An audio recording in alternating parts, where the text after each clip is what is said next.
Let's get to it. YouTube, what is going on? Old Man Mesa back at it with some Destiny, and we're going to go over my Sunsinger build. So this is going to wrap up the series, guys, of how to make the Crucible fun solo, because you guys know me, I'm always a glutton for punishment in playing solo. But I'm going to go out on a limb and say the Sunsinger and actually both Titan subclasses, for the most part, were kind of my least favorite. Now, that's no offense to you Titan Master Race guys, I get killed by you constantly in PvP, but for me, I think it comes down to the blink jumping. That's why I love Voidwalker and Hunter, Blade Dancer, Pole Dancer, because once you get used to the blink, or at least for me, it's so hard to not blink jump. Now, out of all the skill trees, the two key things you're going to have is Radiant Skin and also Fireborn for self-resurrection. Now, here's a prime example of me using Fireborn and not Radiant Skin, where I thought I could self-res on a control point and lob a bunch of Firebolt nades and take them out. It didn't work there. So, I tend to go with Radiant Skin more often because it makes you harder to kill. And when I combine that with my Firebolt grenades and also using a Heart of Praxic Fire, which is going to reduce the cooldown time of all my abilities, it's a win-win situation. Here's another example where, okay, he killed me, I use Fireborn, and then I go and I kill him. Big deal. And I love those Fireball grenades because they track people, so here I am just blindly throwing them in a hallway where I know there's someone, and hopefully it's going to clip them. And it takes out a lot of one-shot people also because it tracks them. However, let me know in the comment section, you Warlock Sunsingers out there. Do you guys prefer Radiant Skin, or do you like Fireborn? I know plenty of times I've seen people self-res on control points and they die so fast because they chose the wrong time to do it. And other times I've killed someone, they self-resed right near me, I'll hear it pop off behind me, I'll turn around, and of course I've got OP, Fellwinter's Lie, and they'll die instantly. So it seems like almost kind of a waste. So I want to know how you guys feel about when you choose to use your Poppy Supers.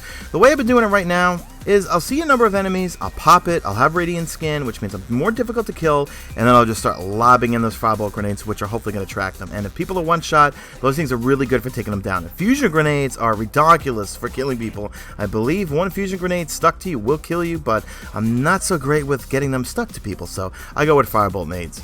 So let's go in and take a look at all the pieces of armor and skill tree, perks, all that sort of stuff. And again, let me know in the comment section what you guys prefer. So look at the Starfire Protocol first. I don't really use this much, but for the longest time, I had the dumbest Warlock. This is the only thing that had intellect. But when I use this with all my raid gear, I have no strength whatsoever, which means not getting many of those in my opinion, overly powered Scorch melees. But with Starfire Protocol, you get an additional fusion grenade, which can be very useful because then in your last set of skill tree, you could free up a slot there because you wouldn't have to use the final one, which gives you an additional grenade.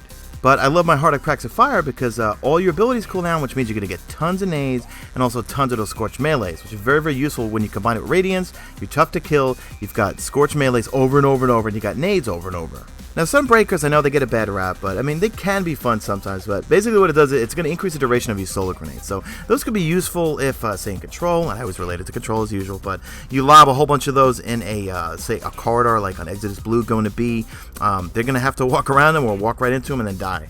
And the Claws of Ahamkara are very useful because they increase your melee speed, but you get two Scorch melees. So, and we know, Scorch melee is very, very powerful. So if you're a rusher, close quarters type person, you want to use those things.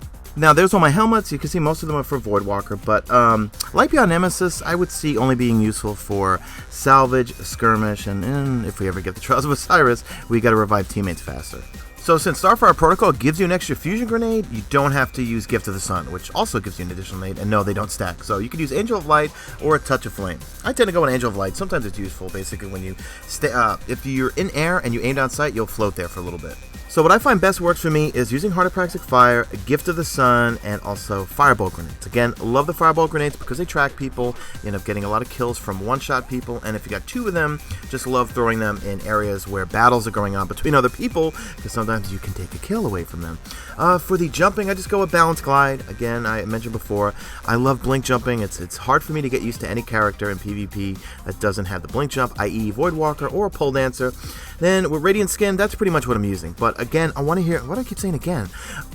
I want to hear from you guys in the comment section. Do you guys have luck with self-resing in PvP? And if you do, tell me about those experiences. Are you able to self-res on a control point or area where there's tons of enemies and take a bunch of them out? Because I know when I do, they end up killing me.